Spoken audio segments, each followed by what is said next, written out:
Sesuai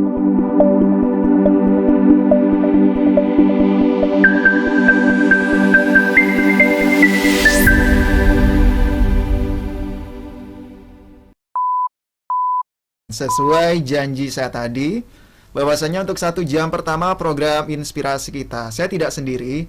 Hari ini saya ditemani oleh Pak Hari Murti, anggota Bawaslu Kabupaten Pasuruan. Bahkan hari ini pun Pak Hari juga sudah menyiapkan tema untuk kita bahas bareng-bareng. Dan Anda boleh bergabung, SMS maupun WA kami 0811 30 60 107 bisa Anda akses. Kemudian kalau Anda lagi di luar kota juga bisa Anda dengarkan via streaming ya untuk program ini di radio.pasurankap.go.id. Bahkan lebih kerennya lagi kalau Anda lagi buka YouTube, langsung mampir ke channel YouTube dari Radio Suara Pasuruan. Dan hari ini Pasuruan People Bawaslu On Air, Bawaslu Mendengar, kita mengusung tema pengawasan verifikasi partai politik. Nah, seperti apa untuk selengkapnya ya untuk tema yang satu ini, kita langsung ke Pak Hari Murti. Assalamualaikum, selamat pagi Pak Hari. Waalaikumsalam, selamat pagi Mas Yoga. Iya, apa kabar Pak Hari? Baik Mas Yoga. Hari ini ganteng sekali pakai batik ini Pak Hari. Ini langsung dari kantor ya? Iya. Oke, Pak Hari Murti, hari ini kita bakal ngebahas yang namanya pengawasan verifikasi partai politik. Nah, ini juga masuk dalam tahapan untuk pemilu 2024 ya, Pak Hari. Iya. Nah, bagaimana persiapan dari kawan-kawan Bawaslu sendiri untuk saat ini, Pak Hari? Ya, terima kasih Mas Yoga. Jadi beberapa waktu yang lalu, tepatnya 14 Juni 2022, itu KPU RI melakukan launching dimulainya tahapan pemilu. Ya. Artinya disebutkan bahwa 20 bulan, H-20 bulan pelaksanaan pemilu itu sudah dimulai. Artinya pas 14 Juni 2022. Kemudian di beberapa hari berikutnya itu, tahapan pertama yang dimasuki itu adalah mulainya pendaftaran dan verifikasi sampai nanti penetapan partai politik. Ya. Itu di pertengahan Juni KPU sudah melonsing, dan seperti kita ketahui bahwa Bawaslu itu bertugas untuk mengawasi setiap tahapan pemilu. Karena ini tahapan sudah dimulai, saat itulah kemudian pengawasan Bawaslu sudah dimulai. Dan beberapa waktu lalu KPU sudah melakukan sosialisasi dan simulasi kepada sejumlah partai politik. Dan nanti pada tanggal 1 Agustus atau bisa dimulai tanggal 29 Juli sampai nanti pada tanggal 14 Agustus itu dilakukan pendaftaran partai politik. Ya. Itu Mas Yoga. Itu untuk pendaftaran partai politik peserta pemilu ya? Iya, partai peserta pemilu. Oke, baik. Nah, kalau untuk verifikasi partai politik, mungkin ini juga yang menjadi pertanyaan dari para pendengar. Verifikasi partai politik itu maksudnya apa sih Pak? Ya, setelah mendaftar itu kan sebelum diterima lah supaya mudahnya ya, analoginya supaya lebih mudah, itu kan dilakukan verifikasi itu ya. Dilakukan verifikasi itu ada dua, verifikasi administratif dan verifikasi faktual. Verifikasi administratif itu berkaitan dengan verifikasi yang bersifat dengan dokumen-dokumen ya. Sedangkan faktual itu adalah verifikasi secara langsung. Nah, partai politik sekarang itu kan ada dua kategori Mas Yoga. Ada partai politik yang pernah mendapatkan kursi di pemilu sebelumnya 2019, itu ada 9 ya. Kemudian atau partai parlemen ya, kemudian sisanya itu partai non parlemen. Nah, kalau partai parlemen itu dia hanya dilakukan verifikasi administratif gitu ya. Sedangkan yang partai non parlemen baik baru maupun yang lama kemudian mendaftar kembali itu nanti dilakukan verifikasi sampai administratif sampai dengan verifikasi faktual. Kalau administratif itu sifatnya dokumen ya, dokumen mulai dari dia punya dokumen terdaftar di Kemenkumham, kemudian visi misi, kemudian ada RT itu ya, kepengurusan, mulai dari pusat sampai tingkat daerah, kemudian nanti juga menyertakan data keanggotaan 1000 atau 1/1000 setiap kabupaten kota. Dan faktual itu nanti ngecek Mas, itu ngecek satu-satu setiap anggota yang dilakukan uji cuplik bahasanya. Jadi setiap partai itu tidak tiba-tiba langsung daftar langsung kemudian terpilih menjadi peserta pemilu, tapi ada syarat-syarat yang harus dilengkapi. secara administratifnya setidaknya Mas ya, itu se-Indonesia ada 34 provinsi. Dia 100% provinsi ya, 100% punya kepengurusan tingkat provinsi, 34. Kemudian di provinsi yang bersangkutan dia harus punya minimal itu 75%-nya ya. 75%-nya dari setiap provinsi itu. Kemudian dari 9% itu di kabupaten kotanya, tadi 70% kabupaten kota itu ya.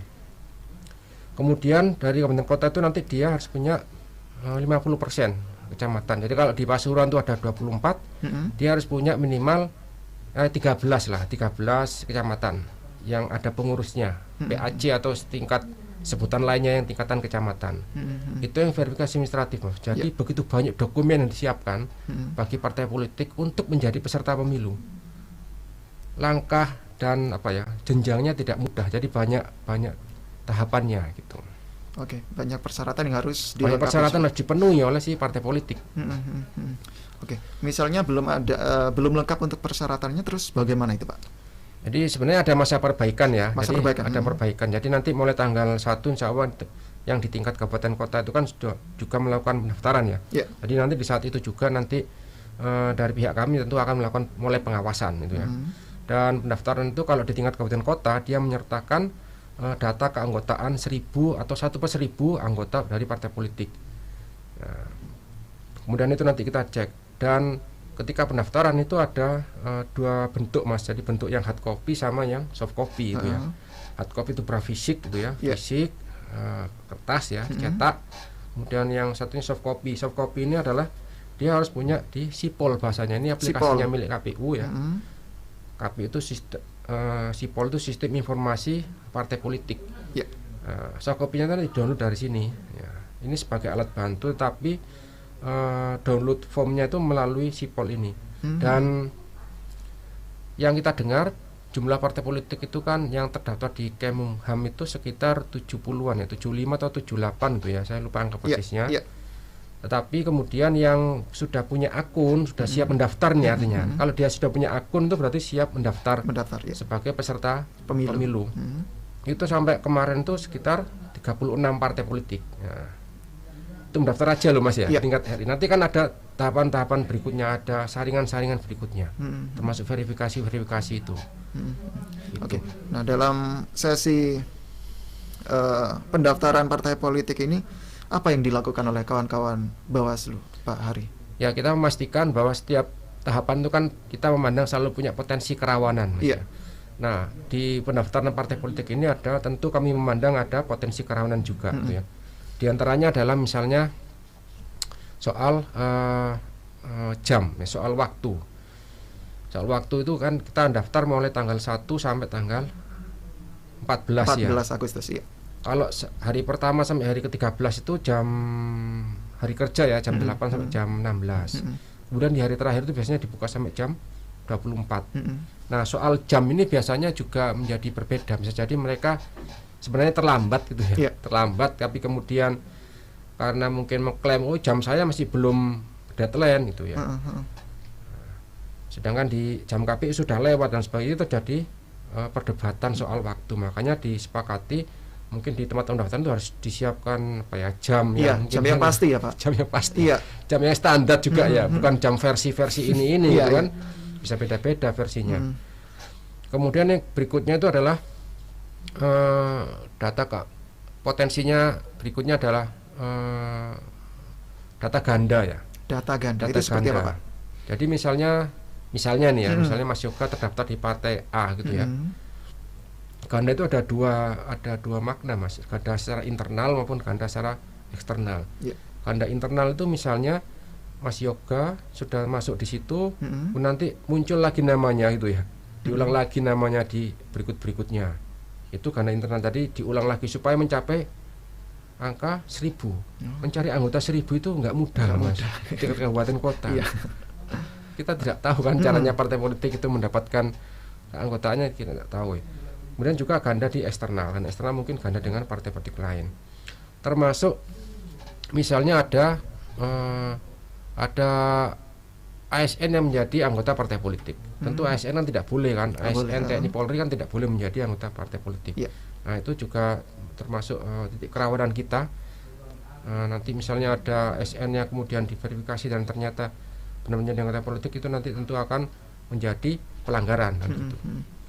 Jadi setiap tahapan itu pasti punya potensi pelanggaran, Mas. Nah, kalau misalnya ditemukan sebuah pelanggaran, nah alurnya seperti apa, Pak, mekanismenya? Jadi sumber pelanggaran itu kan ada dua, Mas. Ada pertama sumber temuan dari pihak kami sendiri, jajaran pengawas pemilu. Kemudian berikutnya itu laporan gitu ya. Laporan berarti ada orang luar yang melaporkan kepada pihak Bawaslu. Karena ini rezimnya pemilu, nanti kita akan tentu ada proses-proses berikutnya. Misalnya syarat-syarat formil dan material harus terpenuhi dulu ya. Syarat formil material itu berkaitan dengan waktu, dengan kronologi, siapa, kemudian siapa yang melakukan apa itu ya.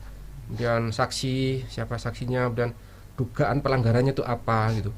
Dan itu ditulis lengkap, kemudian dilaporkan kepada kita dan tentu akan kita proses, tentu kita akan kaji. Ini termasuk pelanggaran apa? Apakah pelanggaran etik? Etik itu berarti berkaitan etika penyelenggara, dalam hal ini pihak KPU, atau dia ada potensi pelanggaran pidana, atau administratif, atau malah bukan pelanggaran, atau juga menjadi sengketa pemilu. Jadi tentu kita tidak bisa langsung konyong-konyong ya. Jadi tentu kita melalui kajian, melalui pemeriksaan, termasuk sebenarnya dugaan pelanggarannya ke arah kemana gitu.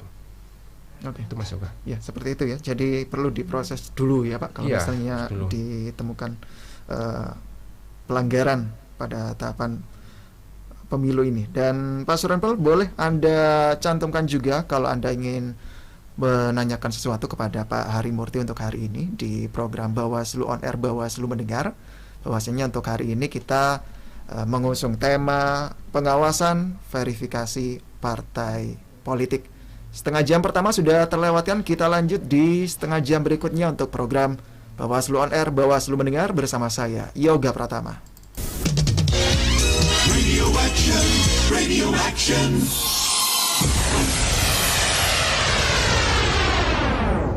Anda masih bersama 103 FM Suara Pasuruan.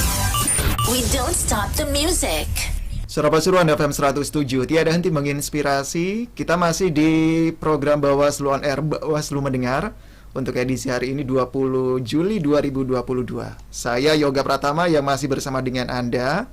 Dan program ini Pak Suran People bisa Anda dengarkan langsung di FM 107, termasuk via streaming radio.pasuruankap.go.id. Bahkan program ini juga bisa Anda tonton langsung di channel YouTube dari Radio Suara Pasuruan.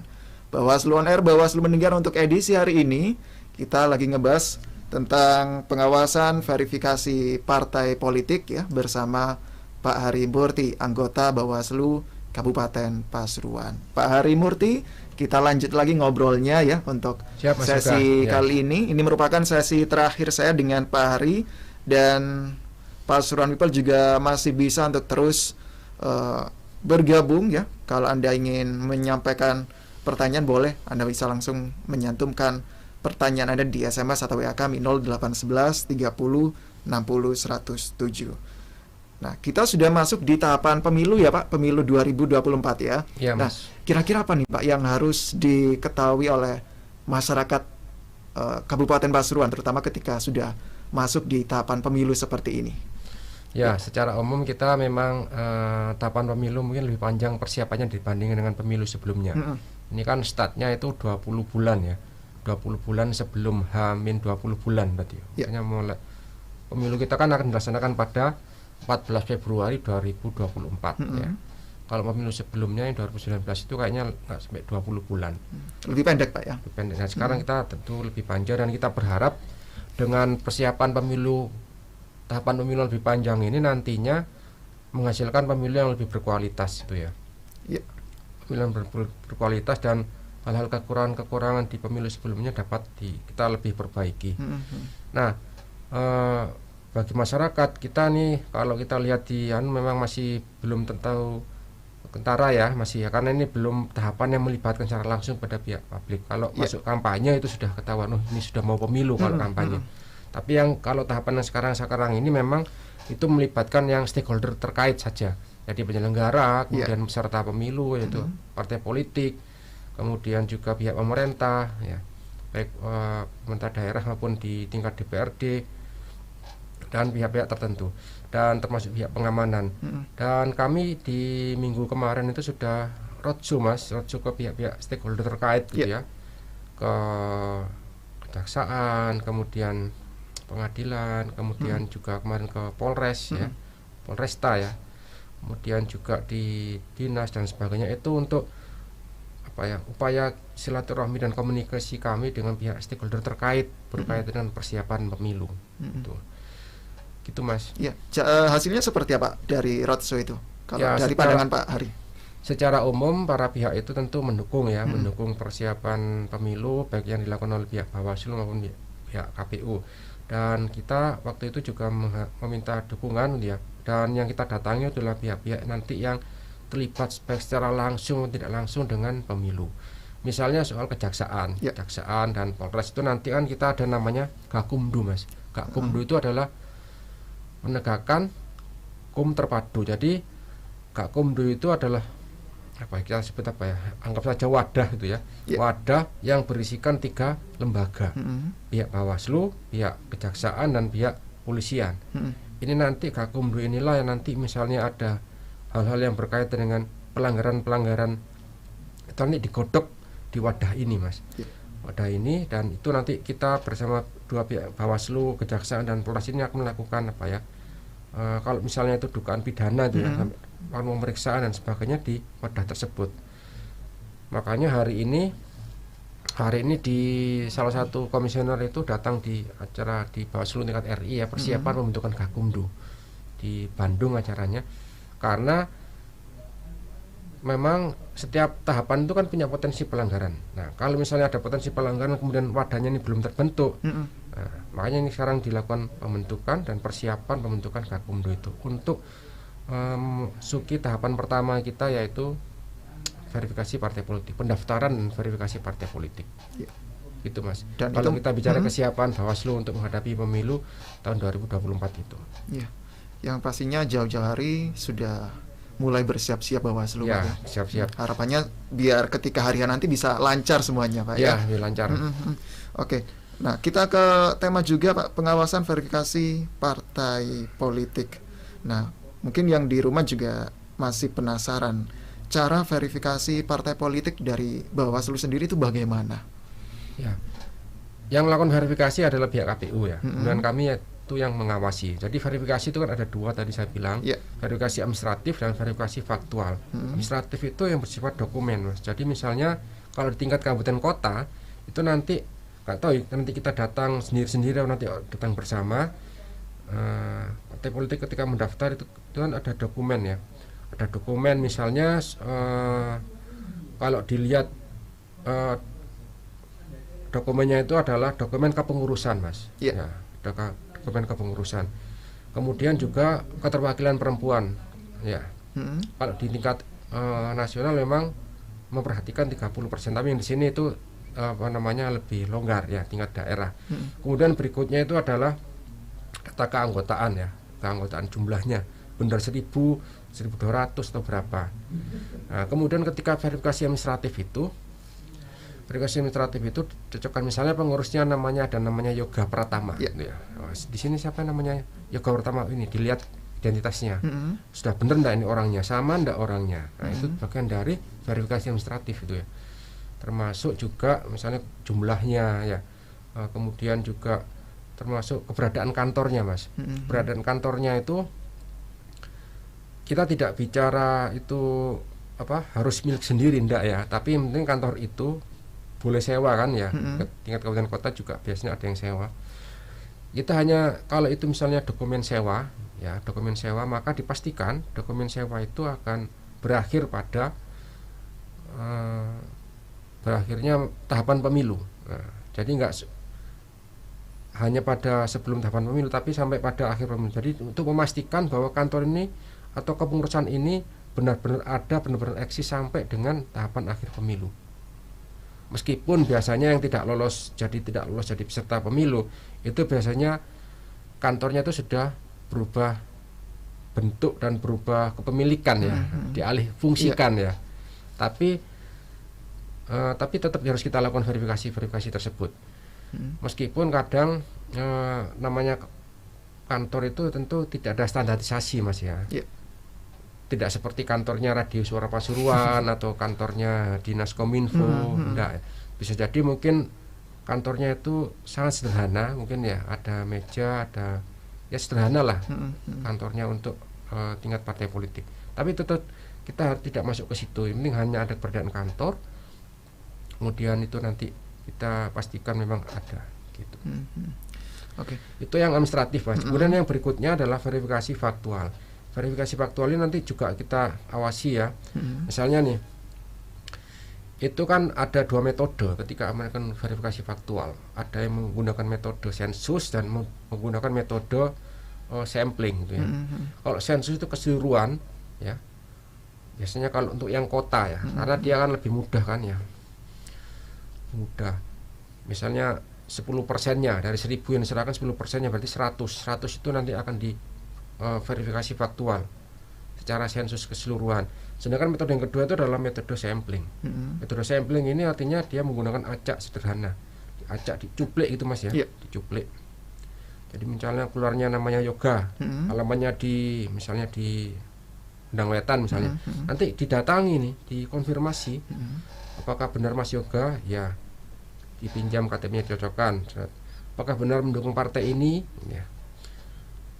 Oh iya, saya mendukung partai ini, saya anggota, saya pengurus dan sebagainya. Ya sudah, berarti dia memang mendukung. Kemudian ditelusuri lagi nama berikutnya, apakah mendukung atau tidak, misalnya tidak. Nanti diakumulasi, Mas, diakumulasi, ya. Apakah jumlah verifikasi faktual yang dilakukan itu sudah memenuhi syarat yang kita minta atau tidak, jumlahnya. Misalnya jumlahnya dari 100 itu menjadi berapa yang memenuhi syarat, yang menyatakan iya berapa, yang tidak menyatakan iya berapa. Nanti kalau misalnya kurang dilakukan verifikasi perbaikan gitu. Jadi memang panjang tahapannya, dokumennya juga banyak, dan kita nanti tahu jumlah peserta pemilu itu berapa pada tanggal 14 Desember 2022. 14 Desember masih lama berarti, Pak? Lama, 4 bulan. Tapi itu banyak dokumennya, banyak yang dipersiapkan gitu, baik bagi partai politik maupun bagi penyelenggara gitu. Nah, untuk kawan-kawan Bawaslu sendiri melakukan verifikasi itu mulai kapan, Pak? Yang melakukan verifikasi adalah pihak KPU ya. Jadi kita ngawasi aja, ngawasi untuk memastikan bahwa proses verifikasinya itu sudah benar, dokumen-dokumen yang berkaitan dengan administratif itu sudah benar, termasuk nanti ketika verifikasi faktualnya juga. Apakah ada yang tidak boleh menjadi anggota partai politik, misalnya tadi ASN, TNI Polri.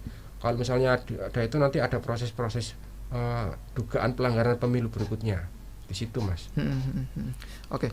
Kalau melihat dari pemilu sebelumnya, Pak, mungkin ada pelajaran berharga dari kawan-kawan Bawaslu yang didapat ya, terutama ketika masuk tahapan verifikasi partai politik. Kalau kita berkaca ke pemilu sebelumnya.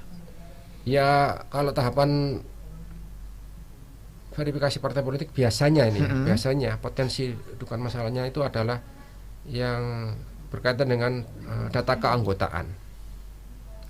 Data keanggotaan itu baik berupa jumlahnya, baik itu dengan ganda internal, ganda eksternalnya, maupun dengan proses verifikasi faktualnya yang kadang dicuplik namanya itu ada di ujung gunung, ya harus didatangi kan gitu, harus didatangi, dikonfirmasi. Nah, kemudian selain itu adalah biasanya potensinya itu adalah di alatnya ini, Mas, alat bantunya ini, sipol. Jadi sipol ini sebenarnya kalau kita lihat dari manfaat yang diberikan itu cukup baik ya, meskipun alat bantu tetap dia punya kekurangan gitu ya. Dengan sipol ini sebenarnya lebih mudah memudahkan tugas bagi penyelenggara, termasuk juga bagi partai politik. Penyelenggara akan lebih mudah untuk melihat jumlahnya gitu ya. Kalau termasuk ada fitur untuk ngecek gandanya itu juga akan lebih mudah dibandingkan dengan kita hanya melihat hard copy manual. Gitu ya. Dan bagi partai ini juga sebenarnya kalau saya melihat ini arah ke digitalisasi partai politik ya. Artinya partai politik itu juga arah ke digital ya, 4.0 ya. Jadi dokumen-dokumen kepengurusan di periode-periode sebelumnya itu bisa tersimpan dan terakses gitu ya. Kalau sebelumnya kan ini hilang ya sudah periodenya. Tapi sekarang ini dengan model sipol ini kita berharap itu nanti bisa pengurusan bisa tampak, bisa kelihatan gitu. Periode sebelumnya itu siapa pengurusnya siapa dan sebagainya. Tidak hanya mengandalkan pada hard copy. Dan namanya teknologi sipol ini kadang juga ada kreditnya. Kredit itu apa ya? Macet, lalu lintas traffic yang padat. Ya. Jadi bisa jadi semua partai nanti mengakses pada saat yang bersamaan. Semua ngentri data pada saat yang bersamaan, tentu kita cek ini kuat enggak gitu ya. Nah, tentu kita berharap ini bisa kuat, dan dari pernyataan-pernyataan yang disampaikan oleh pihak KPU RI ada beberapa fitur atau tambahan yang dianggap itu nanti memperbaiki dari periode-periode sebelumnya. Dan meskipun begitu, yang patut di garis bawah ini adalah bahwa sipol ini bukan wajib sebenarnya. Dia hanya alat bantu. Jadi bukan yang contoh utama, tetap yang contoh utama adalah tetap dilakukan verifikasi administratif dan faktual itu, Mas. Ya. Sipol sendiri ini kapan Pak diluncurkan Pak? Sudah lama atau gimana? Sudah di launching sebenarnya. Itu kan sudah dipakai tahun yang 2019 yang lalu ya. 2019 yang lalu karena pertama kali dipakai tentu banyak kekurangan ya. Kemudian di pertengahan Juni ini pihak KPU sudah mengundang, termasuk pihak Bawaslu juga diundang untuk melakukan sosialisasi dan simulasi kepada partai politik. Dan yang hadir langsung diberikan akun. Karena punya akun itu dua, Mas ya. Pihak KPU sama pihak partai politik. Bawaslu enggak ada, belum punya. Pihak publik juga saya lihat juga belum. Jadi kita masih itu hanya para pihak saja, internal antara penyelenggara dan partai politik. Tentu kita berharap ini nanti memberikan prinsip-prinsip transparansi gitu ya.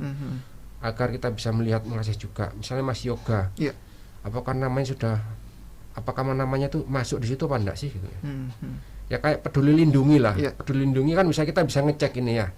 Oh, saya sudah vaksin 1 kali, 2 kali atau 3 kali ya. Tentu kita berharap arahnya ke sana ya. Oh saya nggak jadi anggota partai politik ini, bener berarti saya. Kalau masuk, berarti saya dicatut ini, kan begitu Mas. Tentu ada proses-proses berikutnya kalau misalnya kita memang bukan menjadi anggota partai politik, tapi masuk di situ. Intinya mempermudah ya Pak. Intinya mempermudah. Alatnya kita berharap intinya mempermudah pekerjaan, tugas, fungsi, wewenang penyelenggara pemilu dan partai politik yang bersangkutan. Meskipun nanti juga tentu di-upgrade terus di perkembangan-perkembangan yang diadopsi. Kalau untuk masyarakat sendiri bisa mengakses juga nggak Pak untuk Belum sipol? bisa. Sampai sekarang setahu saya ya, setahu saya mungkin koreksi kalau ada yang salah saya. Tapi setahu saya lihat itu hanya ada loginnya pihak KPU sama partai politik. Itu untuk mempermudah tugas mereka dalam proses pendaftaran verifikasi saja. Mungkin ke depan itu akan dibuka mungkin ya. Dulu saya lihat di pernyataannya di KPU itu nanti Bawaslu sepertinya akan akses juga, tapi saya tidak tahu. Sekarang sepertinya masih belum. Masih menunggu untuk kelanjutannya. Dan kita berharap verifikasi ini dapat berjalan dengan sesuai tahapan, sesuai dengan aturan main yang ada, tidak ada pihak yang merasa dirugikan atau diuntungkan, dan kita berharap nanti kan kita tahu siapa peserta pemilu itu nanti pada tanggal 14 Desember 2022. Ya, baik. Pak Hari, kita sudah di penghujung obrolan Bawaslu on Air, Bawaslu mendengar, dan mungkin ada pesan-pesan ini untuk Pak Suryanpeli yang lagi mendengarkan untuk sesi kali ini. Monggo Pak Hari. Baik, terima kasih Mas Yoga. Pesannya apa ini ya?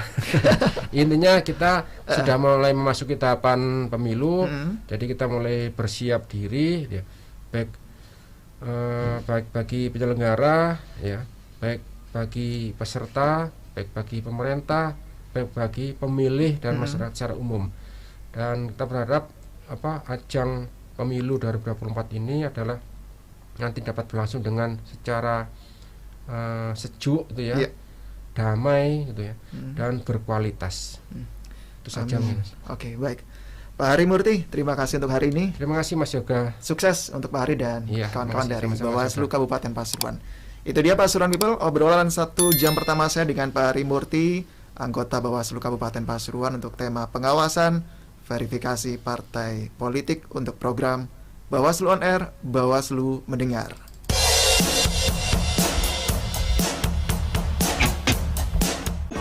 kobar semangat kami tak akan berhenti. Ayo awasi